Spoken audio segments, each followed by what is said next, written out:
নমস্কার বন্ধুরা, হ্যাপি লাইফের একটি ব্লগে আপনাদের সকলকে স্বাগতম জানাই।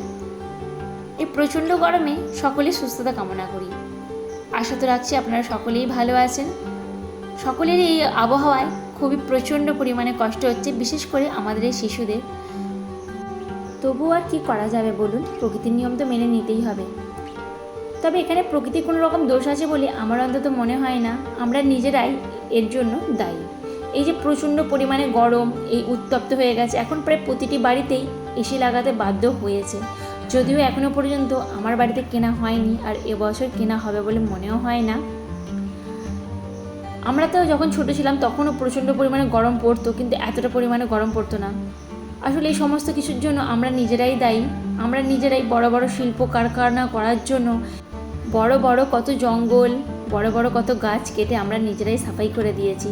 আর সেক্ষেত্রে এখন প্রকৃতির উপর দোষ দিলে বা প্রকৃতির উপর চোটপাট করলে হবে? এখানে দেখুন আমি মিছরি নিয়েছি, আর এই মিছরিটা একটু গুঁড়ো করে নেব। কারণ মেয়েটা যেমন এখন রুটি খেতে শিখেছে, চিঁড়ে খায়, তো এরকম নানান ধরনের যে খাবারগুলো খায় না, সেগুলোতে একটু মিষ্টির প্রয়োজন হয়। তা না হলে ওদেরও তো খেতে ভালো লাগে না। সেক্ষেত্রে ওই জন্য একটু মিছরি গুঁড়ো করে রাখলাম। আমি ডক্টরকে জিজ্ঞাসা করেছিলাম যে সমস্ত রুটিতে বা অন্যান্য যে খাবারে তো চিনি অ্যাড করা যাবে না, তো এখানে কী দিতে পারি, মধু দেবো? তো উনি বলেছিলেন যে এখানে মিছরি দিতে, মিছরি গুঁড়ো করে এরকম হালকা করে দিতে, খুব পরিমাণে দিতে বারণ করেছেন। মোটামুটি একটা স্বাদ পাওয়া যাবে ঠিক সেই রকমভাবে দিতে। তো আমি এখানে গুঁড়িয়ে একটা কাঁচের যে কফি ছিল না, ওই কফির ডিবেটাতেই আমি রাখছি। যে কোনো জিনিস, ধরুন কোনো রকম মশলা বা এই ধরনের গুঁড়ো যদি রাখতে চান, সেক্ষেত্রে কিন্তু এয়ারটাইট বক্স, তা না হলে কোনো রকম কাঁচের শিশিতে খুব ভালো রকমভাবে থেকে থাকে। আর আমি যা কিছু কাঁচের জিনিসপত্র থাকে না, মানে শিশি সমস্ত কিছু একটু ভালো করে রেখে দেওয়ার চেষ্টা করি, যেন গুঁড়ো মশলা এবং মেয়েটার নানান ধরনের যে ড্রাই ফ্রুট থেকে আরম্ভ করে অন্যান্য যা কিছুই হোক না কেন সমস্ত কিছু রেখে দেওয়ার চেষ্টা করি এই এয়ারটাইট বক্সে, না হলে কাঁচের শিশিতে। অনেক দিন হলো মাংস হয়নি, তো মেয়েটা বলছিল মা একটু কষা মাংস করো, খাবো। তাই আজকে একটু একদম সিম্পলের মধ্যে কষা মাংসের ভাত কুচার কিচ্ছু কাজে করছি না। এদিকে রান্নাবান্না মোটামুটি কমপ্লিট আমার হয়ে গেছে। আর মেয়েটার জন্য একটু ডালিম ছাড়িয়ে রাখছি। দুটো মেয়েকেই দেবো, এই একটা ডালিমই দুজনকে দেবো। চলুন আজ তাহলে মূল টপিকের ওপর আলোচনা করা যাক। এর আগের দিন আমি আপনাদের সাথে শেয়ার করেছিলাম যে গরমে আমি আমার ঘরটা কীভাবে ঠান্ডা রাখি। তো আপনাদের খুব ভালো রকমভাবে সহযোগিতা পেয়েছি। আর একটা দিদিভাই কমেন্ট করেছিলেন যে ওনার বেবি এটা প্রথম সামার, তো কীভাবে কেয়ার করা যায় একটু ডিটেলসে বলতে। তো অত বড় তো ভালো রকমভাবে আমি ডিটেলসে বলতে পারবো না কমেন্টের মাধ্যমে, তাই ভাবলাম একটা টপিকের ওপর আলোচনা করি। তো আজকের ব্লগটা সেই বিষয়ের উপরই নির্ভর করে আমি আজকে করতে চলেছি। তো চলুন আজকে বেশ কয়েকটি টিপস, বেসিক টিপস আপনার সাথে শেয়ার করব যে সামারে বেবিদেরকে কীভাবে কেয়ার করব।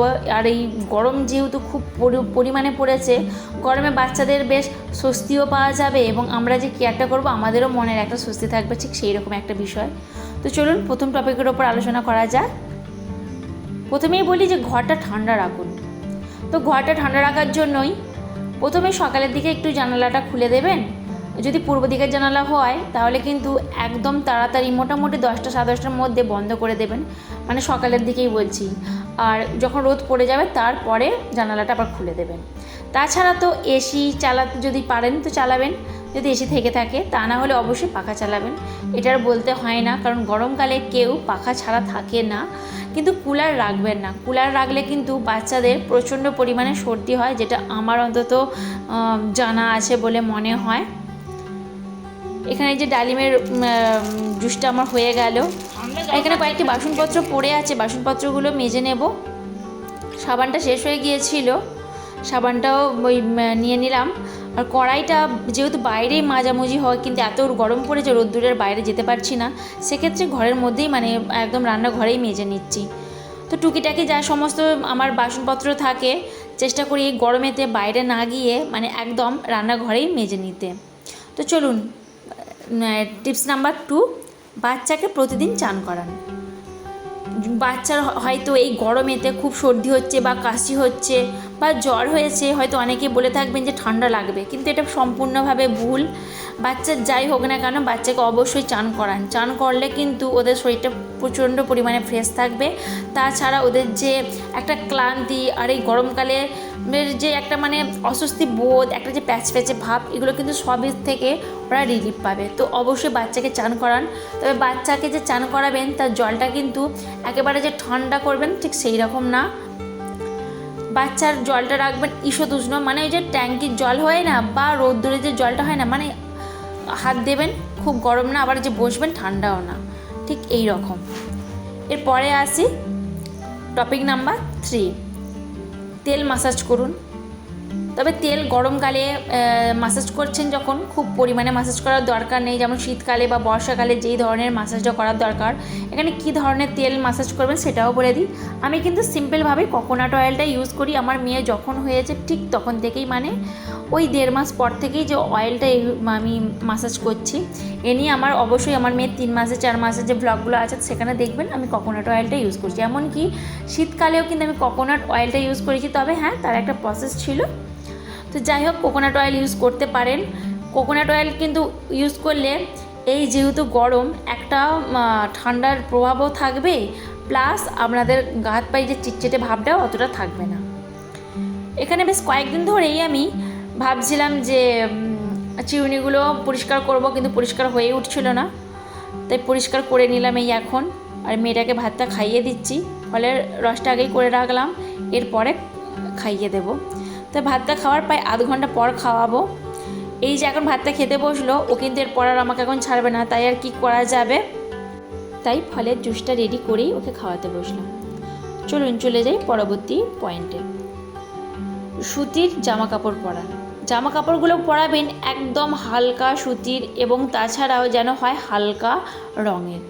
হালকা রঙের হলে কিন্তু যে শোষণ ক্ষমতাটা থাকে না, রোদ্দুরের কিন্তু শোষণ ক্ষমতাটা খুব পরিমাণে করতে পারবে না শরীরের মধ্যে। বিশেষ করে সাদা বা হালকা পিঙ্কের ওপর এরকম পরাতে চেষ্টা করবেন। আজকে বিকালের দিকে একটু মাঠের দিকে এসেছি, মানে একদম বাড়ির পাশেই যে মাঠটা আছে না, ঠিক সেখানে। যেহেতু মাঠের মধ্যেই বাড়ি, তো মাঠ বলাটা ভুল হবে, বাড়ির পাশে যে একটা খেলার মাঠ আছে ঠিক সেখানে।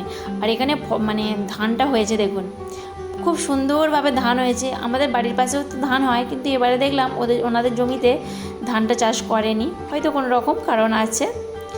আর এখানেই কালকে অনুষ্ঠিত হবে কালী পুজো। তো রব সাজে সেজে উঠেছে চারিদিকে, দেখুন। আপনার সাথে অবশ্যই সেটা শেয়ার করব। তো চলুন চলে যাই পরবর্তী টিপসে। এখানে দেখুন গোধূলি সময়ে যে মাঠ থেকে বাড়িতে নিয়ে যাচ্ছে গরু বাছুর, সেই সমস্ত রকম দৃশ্য কিন্তু এখানে দেখতে পাওয়া যায়। আর আমিও বাড়ি চলে এসেছি, আর বাড়ির সামনে এই যে নানা রকম লাইট লাগিয়েছে। আর আমার ছোটো মেয়ে তো চোখ ফিরছেই না। আমি ঘরে চলেই যাচ্ছিলাম, তারপরে ওই যে দেখছি একভাবে ওই দিকে তাকিয়ে আছে, তো ভাবলাম একটু ক্যামেরাবন্দি করে নিই। এরপরে বলি জল খাওয়ানোটা। জল খাওয়ানোটা তো অবশ্যই প্রয়োজন। আর জল কোন বাচ্চা ঠিক কতটুকু খাওয়া দরকার এর আগের একটা ভিডিওতে আমি শেয়ার করেছি। তো অবশ্যই আপনারা একটু বুঝে শুনে জলটা খাওয়াবেন। চেষ্টা করবেন জলটা খাবারের পরিমাণ কম খাওয়ান, কিন্তু জলটা যেন একটু বেশি খাওয়ান। জলটা খাওয়ালে কী হবে বলুন তো, ইউরিনটা ঠিকঠাকভাবে পাস হবে, আর কোনো রকম কষ্ট ওদের হবে না। কারণ ইউরিন পাস ঠিকঠাকভাবে না হলে একটা জ্বালা পড়ার ব্যাপার হয়ে থাকে। তাছাড়া ঘাম হয়ে যাচ্ছে, অথচ জল খাচ্ছে না, রিহাইড্রেশনের একটা ব্যাপার আছে, এই সমস্ত কিছু হতে থাকে। এরপরের টপিকে আছে সহজপাচ্য। সহজপাচ্য খাবার খাওয়ান, মানে যে ধরনের খাবার খাওয়ালে খুব তাড়াতাড়ি হজম হবে ঠিক সেই ধরনের খাবার খাওয়ান। তাহলে দেখবেন ওদেরও শান্তি, আর আমরা যে খাওয়াবো আমাদেরও শান্তি। গরমে ওদের যদি হজম করার ক্ষমতা না থাকে না, তাহলে দেখবেন বমি করবে বা পাতলা যে পটি হয় না ঠিক সেই রকম করবে। তো সেক্ষেত্রে মনে হয় সহজপাচ্য খাবার একটু কম করে খাওয়ানোটাই ভালো। তো বারেকে একটু বেশি খাওয়াবেন, কিন্তু কম পরিমাণে খাওয়াবেন, তাহলে দেখবেন ওদেরও শান্তি আমাদেরও শান্তি। তো এই ছিল আজকের কয়েকটি সাধারণ টপিক, যেগুলো হয়তো আমরা মেনে চললে আমাদের সাথে সাথে ওদেরও সুবিধা হবে। আর আমাদের বাচ্চারা যখন শান্তভাবে সুস্থভাবে থাকবে, তো সেক্ষেত্রে আমরা মায়েরাও কিন্তু খুব পরিমাণে নিশ্চিন্তে থাকবো। আর আমার মেয়ে এখানে দেখুন কেমন তালি দিচ্ছে। যেহেতু এখন বেশ রাত মতন হয়ে গেছে, এখন বাজে প্রায় 9টার মতন, ওকে খাইয়েও দিয়েছি, এবার ঘুমাবে। আর ওকে নিয়ে একটু আসতে বাধ্য হলাম, কারণ এই যে বাড়ির পাশে গান হচ্ছে, ও বুঝতে পারছে যে আলোটা দিয়েছেন, আলোটা বাইরে থেকে একটু দেখা যাচ্ছে, আর শুধু এইদিকে তাকে হু হু করছে। তো ভাবলাম একটু ওকে নিয়ে বাইরেটা আসি। আর বাইরে বেশ খুব ভালো রকমভাবেই হাওয়া দিচ্ছে, কিন্তু ঘরের মধ্যে এক ফোঁটাও হাওয়া ঢোকে না। কী যে কষ্ট, বাইরে এলে যে অতটা শান্তি, আর ঘরের মধ্যে এতটাই কষ্ট যে কি বলবো। তো দেখুন এখানেও ঘুমিয়েও পড়েছে, ড্রেসটা চেঞ্জ করে দিলাম। তো যাই হোক, আজকের ভিডিওটি এই পর্যন্তই রাখলাম। যদি ভালো লেগে থাকে তাহলে অবশ্যই একটা লাইক, একটা কমেন্ট করবেন। নতুন বন্ধু হলে সাবস্ক্রাইব করে পাশে থাকবেন।